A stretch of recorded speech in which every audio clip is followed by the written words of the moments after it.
Magandang umaga po sa inyong lahat. Ako po si Binibining Victoria Calao. Ako po ay sumulat at mag-type ng itong Noli Me Tangere ay Kabanata 22. Ang Kabanata 22 ay mga liwanag at kadiliman. Basahin natin ang istorya ng kabanatang ito sa pamamagitan ng pagbabasa gamitin ang mata para tumingin sa aklat o telebisyon. Tara, basahin natin ang kabanatang ito. Nakaraan ng 3 araw mula na mangyari ang kinikwento namin. Ang 3 araw na ito, kasama ang kanilang mga gabi, ay inukol ng bayang San Diego sa paghahanda sa pista at mang-uusap-usapan kasabay ng mga bulong-bulungan. Samantalang inaasam ang darating na kasayahan, ang ilang mga namimintas sa kapitan, ang iba'y sa tiningting mayor, ang iba'y sa kabataan, ay maroon pang mga tao na ipinapataw sa lahat ang buong pangyayari. Pinag-usapan ang pagdating ni Maya Clara na kasama ni Tia Isabel. Kinatuwa na iyon sapagkat mahal nila ito at sabay sa paghangan sa kanyang kagandahan ay humahanga rin naman ang mga tao sa pagbabago ng ugali ni Padre Salvi. Madalas ay nalilibang ito kung nagmimisa, hindi nakikipag-usap na madalas sa amin at halatang-halata na lalong nangangayayat at lalong nagiging malulungkutin. Sabi ng mga kinukumpisan ng mga babae, nakikita ng kusinera ang kanyang matuling pangangayayat at sumama sa ang loob dahil sa hindi na halos tinitikman ang kanyang mga inahain. Pero ang halos ng papasulak na mabulong-bulungan ng tao ay ang pangyayaring nakakita sa kumbento ng mahigit sa 2 ilaw ng gabi, samantalang si Padre Salvi ay nasa sa bahay ni Maya Clara. Ang mga bata ay nagkukrus pero patuloy rin sa kabubulong. Si Juan Crisostomo Ibarra ay tumelegrama buhat sa kabisera ng probinsya at bumati kay Tia Isabel at sa pamangkin nito. Pero hindi sinasabing dahilan ng pag-alis niya. Marami ang nag-aakalang siyang nakabilanggo dahil sa ginawa kay Padre Salvi na kinahapunan ng mga araw ng mga patay. Pero mahakahakan ay nag-ibayo. Nang makita siya ng hapon ng 3 araw na bumaba sa harapan ng bahay ng kanyang katipan at bumati magalang sa pare na patungo rin doon. Susunod, tungkol kay Sisa at sa mga anak nito ay walang naman umintindi. Kung pupunta na yon sa bahay ni Maria Clara, isang magandang pugad na naliligid ng mga punong suhat ay ilang-ilang. Ang ibig sabihin po ito ay pupunta sila sa bahay ni Maria Clara ay isang magandang pugad ay naliligid sa mga punong suha at ilang-ilang. Sabi daw, kung pupunta tayo na yon sa bahay ni Maria Clara, isang magandang pugad na naliligid ng mga punong suha at ilang-ilang, ay aabutan pa natin ang magkasintahan na nakadungaw sa isang bintanang tanaw ng dagat. Ang nagbibigay lihim doon ang mga bulaklak at mga punong gumagapang na nagkakalat ng bango at nagsisikapit na sa mga kawayan at mga kawad. At kanilang mga labing bumubulong na mga pangungusap na masarap ay kasalagaslas ng mga dahon at mahalimuyak pa kaysa mga hanging may dalang bangong buhat sa halamanan. Iyon ang sadaling sinasamantala na masirena sa dagat-dagatan.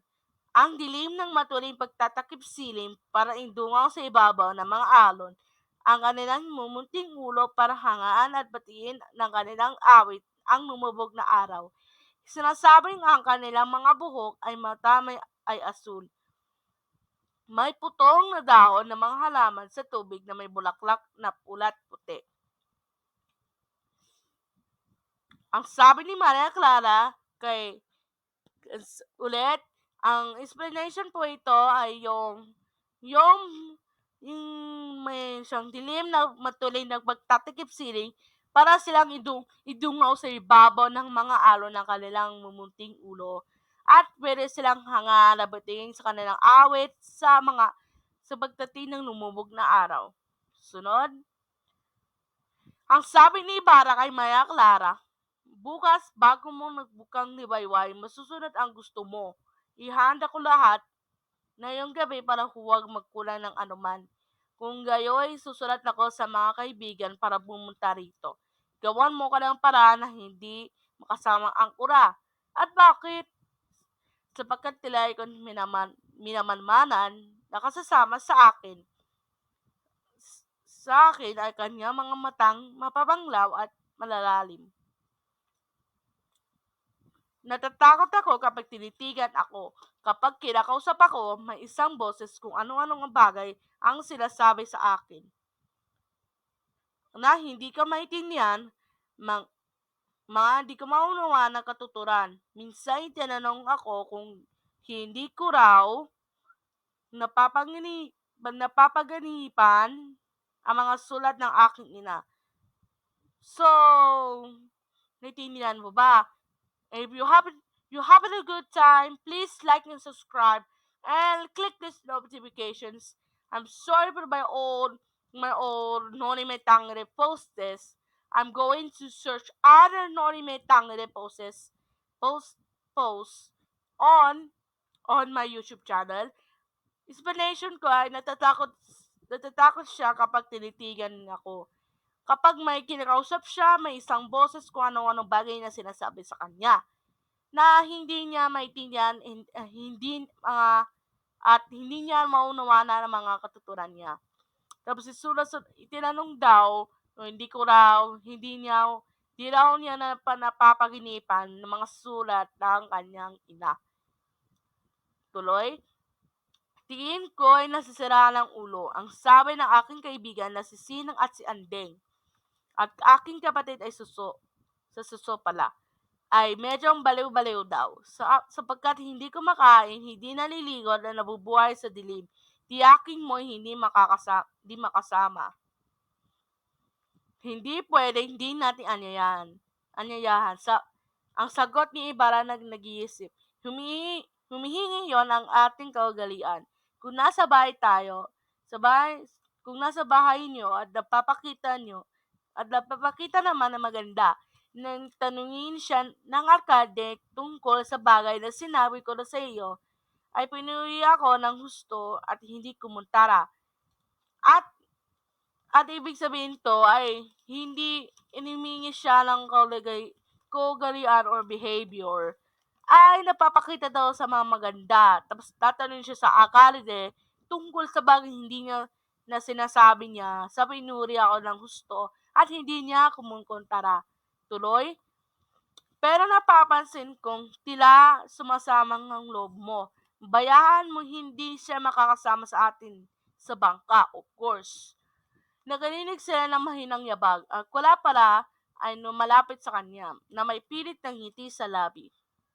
Tuloy, maginaw ang hangin, sabi nito. Kapag nakasagap na isang sipon ay hindi naaalis hanggang sa hindi dumarating ang init. Di ba kayo natatakot na masipon? Ang boses na naiinig ay nakatingin siya sa malayo. Hindi tinitingnan ang mga kaharap. Hindi po. Ikala naming na maganda ang gabi at ang hangin masarap. Ang sagot ni Ibarra. Sa mga buwan nito ay maroon kaming otono at primavera. Nakakalagas ang ilang dahon pero umusbong naman walang hinto ang mga bulaklak. Si Padre Salvi ay nagbuntong hininga. Minamaganda ko ang pagkakasama ng dalawang panahunang ito na hindi umahalo ang ginaw sa taglamig. Ang patuloy ni Ibarra. Sa Pebrero ay umuusbong na ang mga buko sa sanga na mapunong namumunga at sa Marso ay may bungang hinog na. Pagdating ng tag-init ay pumupunta kami sa ibang bayan. Si Padre Salvi ay ngumiti. Nag-usap na sila tungkol sa mga walang halagang bagayo, tungkol sa panahon, sa bayang at sa pista. Si Maya Clara ay humanap ng isang dahilan para lumayo, at sa yamang na pag-uusapan natin ang mga pista, ay maaari bang naimbita kayo sa Ida House naming bukas. Isang kapistahang gawa namin at makakaibigan.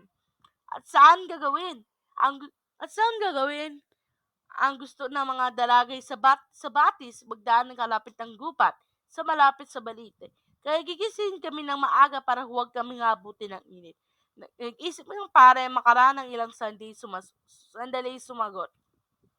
Susunod, mahirap tanggalin ang yaya, tinatanggap ko para patunayang wala akong tinatagong galit sa inyo. Pero tatanghaliin ako ng dating. May mga gawin lang akong dapat tapusin. Mapalat kayo mga malaya, lubos na malaya. Bago ituloy ito, gusto mo ba yung tininig namin? Like and subscribe for our uploading videos like this one. And and mention me of the Nonime Tangre and our next level, which is my school level, my next school level, which is grade 10. I'm going to upload you with an early and an early police pusterismo at my YouTube channel. Coutinho, makaraan ng ilang sandali ay nagpaalam si Ibarra para ihanda ang pista sa kinabukasan.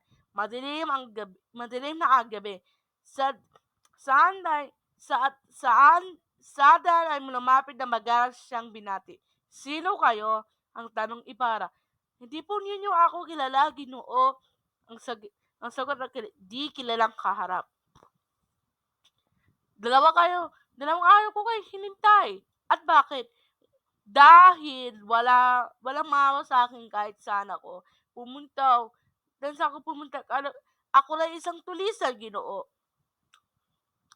Nawala ang mga anak kong lalaki, asawa niya, nasira ng isip, at ang sabi ng lahat ay tama lang daw na maging ganito ang kapalaran ko. Minasdan ni Ibarra ang kausap, biglang nagtanong, ano ang gusto ninyong mangyari? Hinga po kayo ng awa para sa aking asawa at mga anak. Got you.